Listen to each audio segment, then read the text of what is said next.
अच्छा, कभी सोचा है कि कुछ कैरेक्टर्स वो हमारी यादों में हमेशा के लिए कैसे बस जाते हैं? आखिर वो कौन सी चिंगारी होती है जो एक मामूली से आइडिया को एक ऐसे जबरदस्त हीरो या विलन में बदल देती है जिसे हम कभी भूल नहीं पाते? नमस्कार। तो आज हम इसी सवाल की तह तक जाएंगे और उस फ्रेमवर्क को समझने की कोशिश करेंगे जिससे आने में या बड़ी बड़ी वेब सीरीज जैसी विजुअल कहानियों के लिए ऐसे किरदार बनाए जाते हैं जो यादगार बन जाए। तो हमारा आज का सफर कैसा रहेगा, चलिए एक नजर डालते हैं। हम एक छोटी सी चिंगारी से शुरुआत करेंगे और देखते देखते एक पूरी महागाथा कैसे बनती है ये समझेंगे। देखिए, हर महान कैरेक्टर की शुरुआत है ना, एक बहुत ही बेसिक सी चिंगारी से होती है। बस यही वो पहला आइडिया होता है जो कहानी को जन्म देता है, वो जड़ जहाँ से सब कुछ शुरू होता है। और इस चिंगारी को सुलगाने का काम करता है कैरेक्टर प्रॉम्प्ट। ये ना एक बहुत ही पावरफुल टूल है।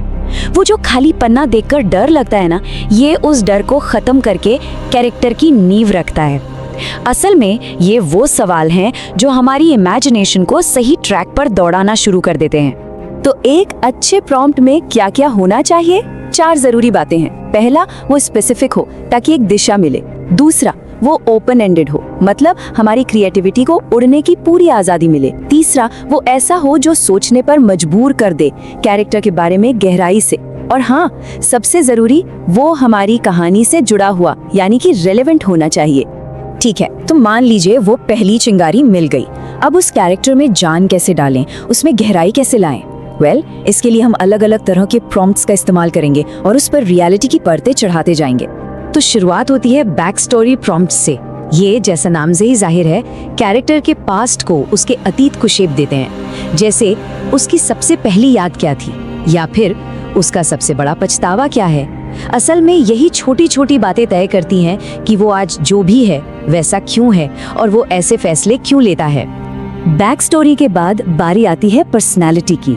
ये प्रॉम्प्ट्स कैरेक्टर के असली नेचर को, उसके स्वभाव को बाहर लाते हैं। मतलब वो खुद को किस नजर से देखता है, उसकी सबसे बड़ी ताकत क्या है और सबसे बड़ी कमजोरी।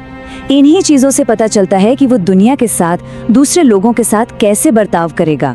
लेकिन सवाल ये है कि कैरेक्टर को ड्राइव क्या करता है, मतलब कौन सी चीज उसे आगे बढ़ाती है। इसका जवाब हमें मिलता है मोटिवेशन प्रॉम्प्ट से। उसकी जिंदगी का सबसे बड़ा मकसद क्या है, वो किस चीज से सबसे ज्यादा डरता है। सच कहूं तो यही वो इंजन है जो कहानी में कॉन्फ्लिक्ट और टेंशन पैदा करता है। और आखिर में कमियां। देखिए, कोई भी कैरेक्टर परफेक्ट नहीं होता और यही अच्छा है।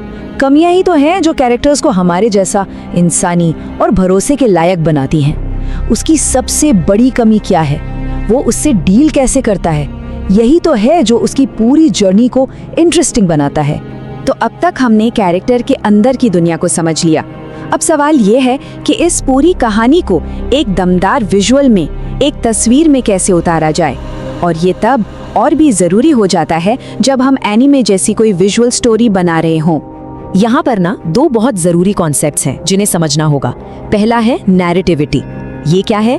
ये वो फीलिंग है जो किसी एक इमेज को देखकर आती है। ऐसा लगता है कि यार इसमें तो कोई कहानी छिपी है। और दूसरा है पिक्टोरियल स्टोरी टेलिंग। ये एक इमेज का फंक्शन है। मतलब जब इमेज खुद ही एक के बाद एक होने वाली घटनाओं को, एक सीक्वेंस को बता रही हो। आसान भाषा में, एक में कहानी महसूस होती है और दूसरा सीधे सीधे कहानी दिखाता है। तो मतलब बिल्कुल साफ है, अगर एक इमेज को वाकई में कहानी सुनानी है तो उस इमेज के अंदर ही एक सीक्वेंस होना जरूरी है। एक ही फ्रेम में एक्शन की एक पूरी सीरीज दिखनी चाहिए ताकि देखने वाला कहानी को सिर्फ महसूस ना करे बल्कि अपनी आंखों से उसे घटते हुए देखे। चलिए अब एक अकेले कैरेक्टर और एक तस्वीर से आगे बढ़ते हैं। बात करते हैं एक पूरी एपिक सागा की, एक महागाथा की, उसके स्ट्रक्चर की। अब हम उन प्रो टेक्निक्स को देखेंगे जो राइटर्स बड़ी और कॉम्प्लेक्स कहानियों को बुनने के लिए इस्तेमाल करते हैं। तो pro tip number 1, framing device. इसका मतलब है कहानी को लगभग अंत से शुरू करना। सोचिए, कहानी शुरू होती है हीरो की मौत से। देखने वालों के मन में तुरंत सवाल आएगा, अरे यहाँ तक पहुंचे कैसे? और बस फिर फ्लैशबैक के जरिए आप पूरी कहानी परत दर परत खोल सकते हैं। प्रो टिप नंबर 2 है डायलॉग हुक्स। ये बहुत दिलचस्प है। इसमें एक सीन को एक ऐसे सवाल या डायलॉग पर खत्म किया जाता है जिसका जवाब अगले सीन की ठीक शुरुआत में मिलता है। इससे होता क्या है, कहानी में एक कमाल की रफ्तार बनी रहती है और लोग एक सीन से दूसरे में बड़े आराम से खींचे चले आते हैं। और तीसरी प्रो टिप, राइमिंग सीन्स।